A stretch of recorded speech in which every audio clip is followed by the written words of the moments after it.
Hello বন্ধুরা, তো তোমরা সবাই কেমন আছো? আশা করি সবাই ভালো আছো। আজকে আমি তোমাদের সাথে শেয়ার করব উল্টোরথ কবে পড়ছে 2026 সালের 1433 বঙ্গাব্দে। উল্টোরথ কেন হয় আর উল্টোরথের দিন কী কী তোমরা করতে পারবে না।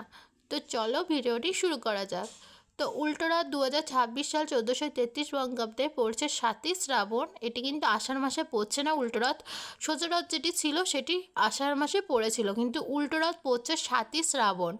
আর ইংরাজি তারিখ হচ্ছে জুলাই মাসের 23শে জুলাই আর 24শে জুলাই। 23শে জুলাই শুরু হচ্ছে তিথি আর 24শে জুলাই তিথি শেষ হচ্ছে। তো এবার আমি তোমাদের সাথে বলবো উল্টোরথ কেন হয়ে থাকে। মাসির বাড়ি বা গুটিঞ্জা মন্দির থেকে শ্রী জগন্নাথ দেব, বলরাম দেব আর সুভদ্রা দেবীর মাসির বাড়ির মন্দিরের নাম হচ্ছে গুডিঞ্জা মন্দির। তো এই গুডিঞ্জা মন্দির থেকে 7 আর 9 দিন কাটিয়ে ভগবান জগন্নাথ দেব, বলরাম দেব, সুভদ্রা দেবী মূল মন্দিরে ফিরে আসাকে উল্টোরথ বলা হয়। জগন্নাথ দেব গুটিঞ্জা মন্দির থেকে শ্রী মন্দিরে ফিরে আসেন। এটি সোজা রথের ঠিক উল্টো দিকে বা প্রত্যাবর্তনের যাত্রা। তো কী কারণে আর কী নিয়মে এই যাত্রা হয়ে থাকে। তো মাসির বাড়ি থেকে ফেরার যাত্রা হলো রথযাত্রার দিন প্রভুরা মাসির বাড়ি যান, আর উল্টো রথের দিন তারা আবার নিজেদের প্রধান মন্দিরে ফিরে আসেন। তো শুভ তিথি হচ্ছে সাধারণত আষাঢ় মাসে শুক্লপক্ষের দশমী বা একাদশী তিথিতে এই উল্টো রথ উৎসব পালন করা হয়, কিন্তু এই বছর শ্রাবণ মাসে পড়েছে এই শুভ তিথিটি। লীলা সমাপ্তি।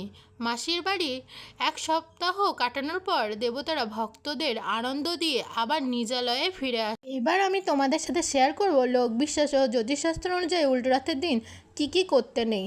তো লোকবিশ্বাস ও জ্যোতিষশাস্ত্র অনুযায়ী কিছু তো এবার আমি তোমাদের সাথে শেয়ার করব লোকবিশ্বাস ও জ্যোতিষশাস্ত্র অনুযায়ী উল্টো রথের দিন কী কী করতে নেই।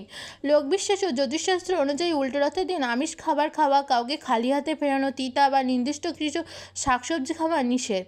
যেমন খাদ্য পানি সংক্রান্ত নিষেধ, আমিষ খাবার, ডিম, মাছ, মাংস, পেঁয়াজ, রসুন যুক্ত খাবার খাওয়া থেকে দূরে থাকুন। নিষিদ্ধ শাকসবজি। এই পবিত্র দিনে পুঁই শাক, কলমি শাক, কোনো ধরনের তিতা জাতীয় খাবার খাওয়া নিষেধ।